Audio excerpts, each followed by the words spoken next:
And those are some of the headlines. This is Democracy Now!, democracynow.org, The War and Peace Report. I'm Amy Goodman. The 2010 Olympic Winter Games are underway in Vancouver, Canada.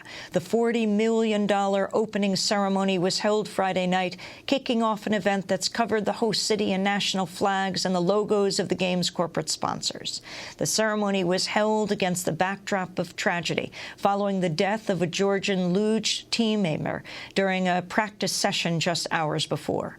Unseasonably warm temperatures, meanwhile, are hindering some of the Olympic competition sites. Organizers have been forced to use helicopters and trucks to haul in snow for thinly covered mountains. Well, our Olympic coverage begins today in the streets of Vancouver, where some say a historic convergence is taking place.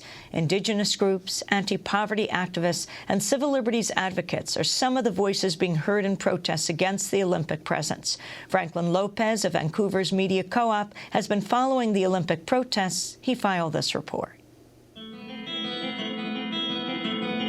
A historic mobilization in Vancouver against the 2010 Winter Olympics has pushed back hard against the International Olympic Committee and the $6 billion sporting event. People of all political persuasions joined together to reject the Olympic industry, holding conferences, marches, and carrying out direct actions aimed at undermining the image of the Olympics. An image critics say obscures the negative social and environmental impacts the Games bring with them. The primary slogan of the resistance movement is "No Olympics on Stolen Native Land," referring to the immoral and illegal occupation of Indigenous lands by settlers.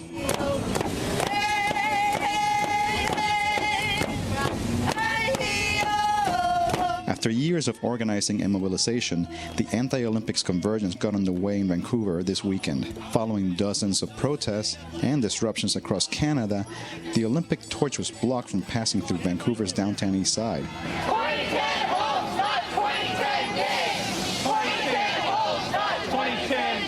Here's Melissa Elliott of Six Nations explaining why they blocked the torch. With these 2010 Olympics, VANOC and the IOC, in partnership with Canada, is trying to create a false illusion. They're creating a false illusion that Canada is good and has positive relations with our people. But we are here to break this illusion, to tell the truth by declaring the following. We are not Canadian. We are not a defeated people. This land was never surrendered. Our nations and our people still exist and will continue to exist. No Olympics on stolen native land. Next, residents of Commercial Drive, a historically progressive street, showed their collective resistance to the torch and what it represents. Our streets! Our streets! The people at Victory Square reportedly chased the torch as it continued to move.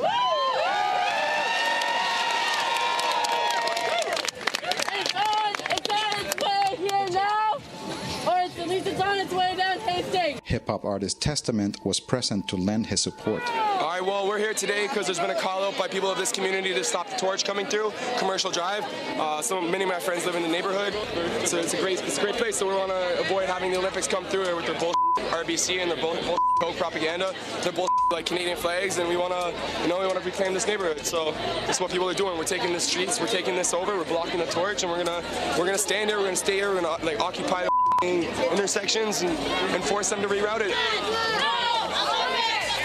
Even the disrupted torchbearer, Carrie Seretnik, could empathize with protesters whose cause continued to gain support as the Games drew nearer. I think it's great for people to have free speech, and I saluted some of my friends that are there, but I'm a national team athlete, and I'm in love with the Olympics, and I think the spirit has really uplifted our country in a better way than just complaining.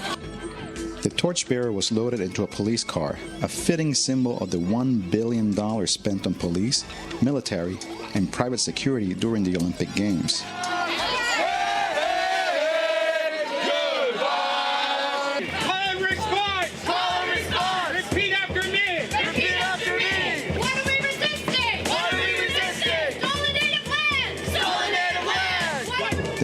event of the day was a family-friendly rally and march titled Take Back Our City, organized by a coalition of groups called the 2010 Welcoming Committee. The evening brought out at least 3,000 protesters representing activists of all stripes, including Indigenous sovereigntists and supporters, migrant justice and environmental justice groups, anti-poverty groups, queer rights organizations, and more. Harjab Grewal of the Olympic Resistance Network commented on the success of the mobilization. But we know the Olympics suck. What's more important is this resistance. What's more important is that I'm absolutely ecstatic that all of us today are going to take to the streets and give them a hit like they've never had before. The IOC didn't know what was coming, but we're here now, and that's Marty. Well, we're going to take to the streets today. We're going to do this because people said we couldn't do it. People said you couldn't have an amplified voice like this one. People said you couldn't have protest signs like these ones.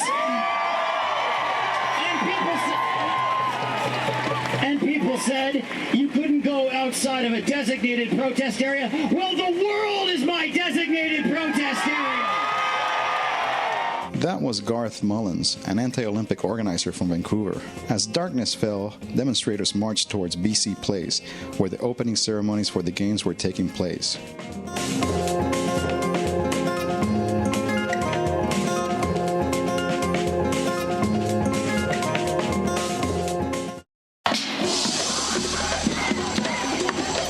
Saturday morning, anti-capitalist activists took Georgia Street in downtown Vancouver in an action designed to block Olympic traffic from Vancouver to the resort town of Whistler. The action was billed as a heart attack, set to clog the arteries of capitalism. A brass band accompanied marchers who carried banners, shouted slogans, and advanced through the streets of downtown.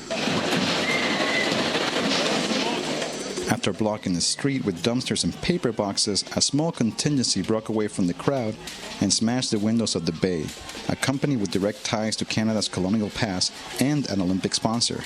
Longtime Vancouver resident Maxim Winther explains. If you look at the stores and the industries that had their windows smashed, if you actually look at their history of what they've done, the Hudson's Bay Company exactly, it was the original government of this land. It was instrumental in bringing smallpox to the local people and, policing the fur trade and, the genocide that happened. Something like 90% of the people that lived here were taken out. And so Hudson's Bay has a hand in that. Saturday's actions were met with harsh violence coming from police, who beat demonstrators in the street, kettled another group, and arrested 13.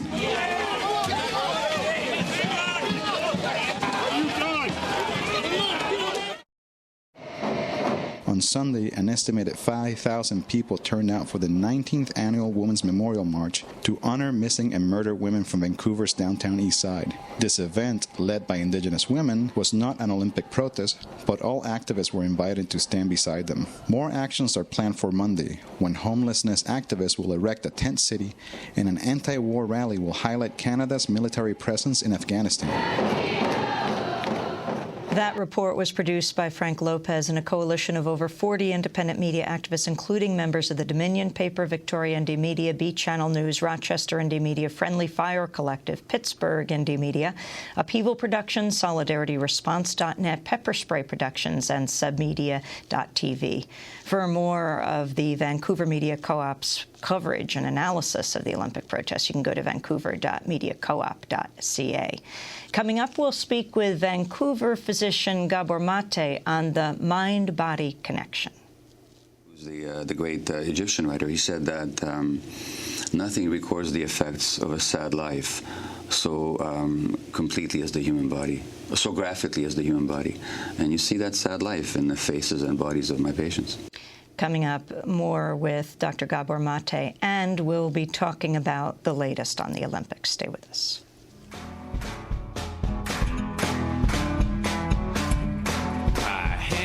Are a city, my building's 100 floors. My fist is a hammer to knock on 100 doors. My voice calling out. My voice is a signal, calling out. My voice is a signal, calling out. My voice is a signal, calling out. Hands are a city.